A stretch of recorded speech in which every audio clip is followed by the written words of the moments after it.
Argenteuil, en fait, a une longue histoire là-dessus. Et on se demande si Argenteuil ne serait pas devenu le laboratoire de l'islamophobie en France. Alors, c'est une ville quand même qui compte une grande population musulmane, qui est en termes de démographie très importante. Il y a une tension palpable de la part notamment des comportements. Alors, ça, c'est à l'échelle nationale. Hein. Ce n'est qu'en fait là, le miroir de ce qui peut se passer donc, à l'échelle nationale. Et nous avons aussi ressenti une tension qui est aussi celle des forces de l'ordre qui, depuis un certain moment, se permettent d'être au-dessus des lois et qui ont agi dernièrement, notamment avec le contrôle de la femme en niqab, de manière tout à fait irresponsable et inadmissible. Chose qui a été reprise par le sous-préfet et le préfet qui a condamné tout à fait ces actes de ces agents de police, lesquels ont été rappelés à l'ordre lors d'une visite d'un des responsables donc, hiérarchiques. Et je voulais un petit peu vous faire part donc, de l'affaire d'Argenteuil, de l'affaire dans laquelle notre sœur Rabia a été agressée par des skinheads le 20 mai. Et l'affaire est sortie près de 3 semaines après parce qu'effectivement le papa était absent et qu'elle a subi quelques pressions. Et elle avait une crainte, une jeune fille de 17 ans, effectivement, elle ne peut pas affronter la société dans son ensemble avec ce qu'elle a vécu. Donc l'affaire est restée un peu comme ça, étouffée, entre guillemets. Et jusqu'au moment où quelqu'un d'Argenteuil nous a appelé en disant, voilà, il y a eu une affaire d'agression il y a quelques jours, etc. Et on a donc trouvé les coordonnées du papa. Et on a appelé donc le père de Rabia, et qui était scandalisé à juste titre en disant ma fille, etc., a été agressée. Alors les événements, enfin, comment dirais-je, le cri, on s'est penché sur l'affaire la veille de la mort du jeune Clément, antifasciste qui a été tué par les skinheads lui aussi. Donc au moment où on avait rédigé un communiqué pour le diffuser, pour dénoncer que des skinheads avaient agressé cette jeune fille de 17 ans, on apprend que les skinheads aussi tuent un jeune antifasciste, etc. Donc pour nous, on s'est dit, si la société, et comment dirais-je, si les faiseurs d'opinion sont honnêtes, ils vont aussi parler de cette affaire de Rabia, parce que des Rabia, il y en a plein. Il y en a eu une il y a 3 ans sur Argenteuil aussi qui a été balafrée à coups de cutter par des skinheads. Personne n'en a parlé. Ils m'ont mise à même le sol. Ils m'ont traînée sur quelques mètres derrière une voiture. Bon, ils m'ont injurié, humilié. Non, je vais continuer. Ils nous traitent, nous, d'animaux. Nous, les musulmans, ce sont eux les animaux, ce ne sont pas nous. Malheureusement, on s'est rendu compte que l'actualité a été occupée par la mort du jeune Clément et qu'une affaire comme celle de Rabia est passée à l'as. Des radios comme Beurre FM ou des sites internet comme Oumma.com avaient relayé l'histoire de Rabia, mais au niveau on va dire mainstream, les grands journaux n'en ont pas parlé. Il y a eu un article assez rapide dans Le Parisien au niveau local, mais en dehors de cela, on n'en avait pas parlé. Il faut dire que ça a été mis en relief par la multiplication des agressions et des affaires sur Argenteuil. J'ai été agressée le 20 mai. En rentrant chez moi, je rentrais de l'hôpital comme tous les jours. Lorsque soudain il y a 2 hommes, j'ai croisé 2 hommes dans la rue, ils m'ont insulté, j'ai pas fait attention, ils ont fait demi-tour, ils sont venus par derrière, ils m'ont arraché mon voile, ils m'ont mis à terre, ils m'ont frappé, ils m'ont insulté de sale arabe, de sale musulmane et d'autres injures. Puis il y a un témoin qui est venu, qui a poussé les 2 hommes, je suis partie. J'ai vraiment été surprise par la violence qu'ils ont pu avoir à mon égard. J'arrive toujours pas à comprendre comment on peut avoir autant de haine. Donc nous, ce qu'on a fait, on a sollicité effectivement le père en lui demandant avec sa fille s'ils étaient prêts à se battre.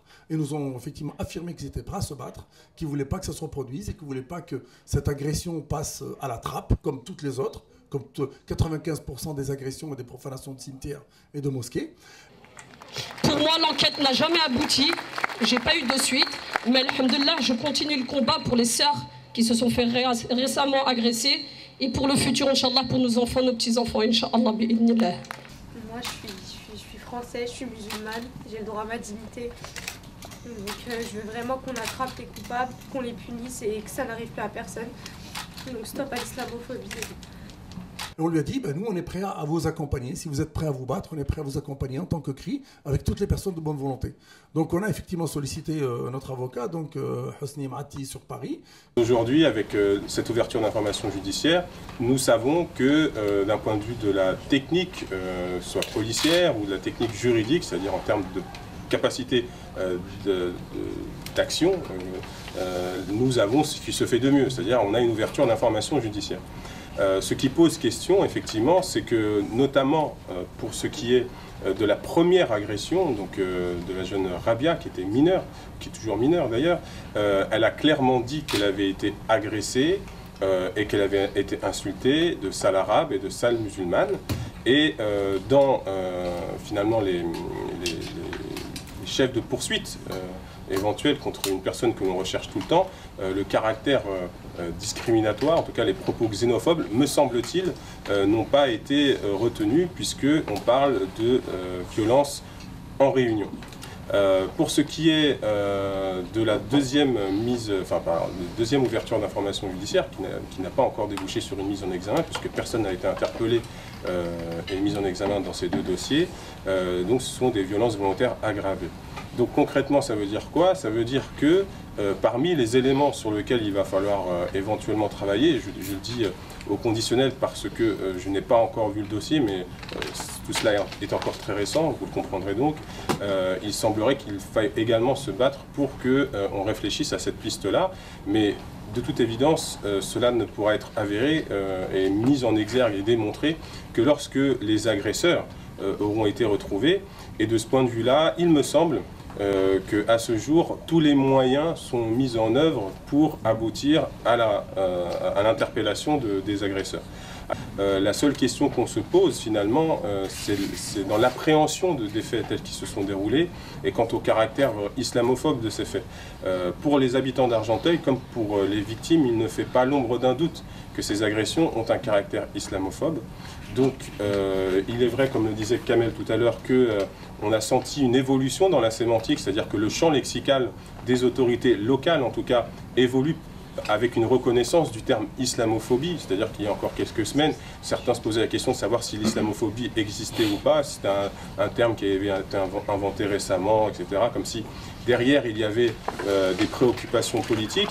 Vous avez, il faut bien le comprendre, ici des personnes qui ont été agressées et qui n'ont absolument pas vocation à devenir ni des égéries, ni des symboles d'une quelconque lutte. Elles cherchent simplement à être reconnues en cette qualité de victime et elles cherchent simplement à ce que le caractère islamophobe de leur agression soit reconnu.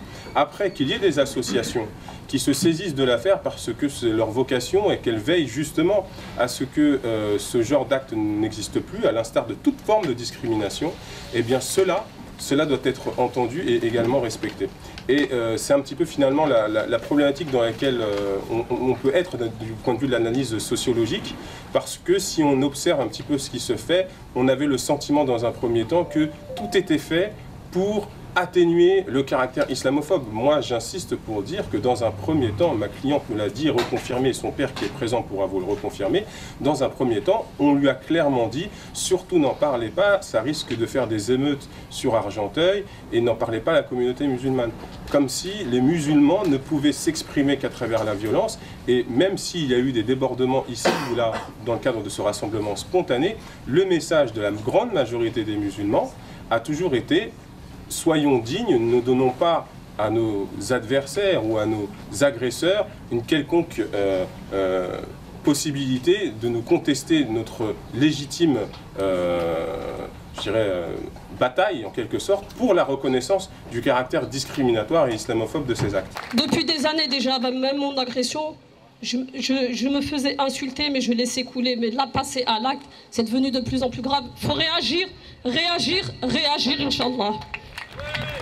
Les défenseurs de la vérité, de la justice, de la liberté, de la démocratie doivent se mobiliser pour qu'on obtienne la condamnation, l'arrestation et la condamnation de ces criminels, et surtout qu'on obtienne de la part des politiques, c'est-à-dire du ministère de l'Intérieur et de la Justice et du président de la République, une prise de position claire, publique, affirmée sur la question de l'islamophobie, de la négrophobie, qui sont devenus le nouveau racisme. Bon, je suis avocat, je ne suis pas sociologue, mais si vous faites une analyse de l'histoire de ce pays, toutes les avancées en termes de droit sont toujours le fruit d'une lutte sociale. Donc on n'a jamais eu certaines choses en un claquement de doigts. Je pense à mai 68, je pense même aussi à la Révolution française. C'est très français, donc il n'y a pas de raison. Donc je ne porte pas un discours révolutionnaire, hein, que les choses soient claires. Je dis simplement que c'est toujours du rapport de force qu'on constate une évolution. On lance un dernier appel, effectivement, pour dire à ceux qui sont solidaires de la famille et qui sont pour rétablir la justice et défendre le droit, qu'il faut aussi mettre la main à la poche. Parce que coordination contre le racisme, l'islamophobie, on n'a pas de subvention. On survit avec quelques aides de gens qui cotisent ou qui nous donnent un coup de main.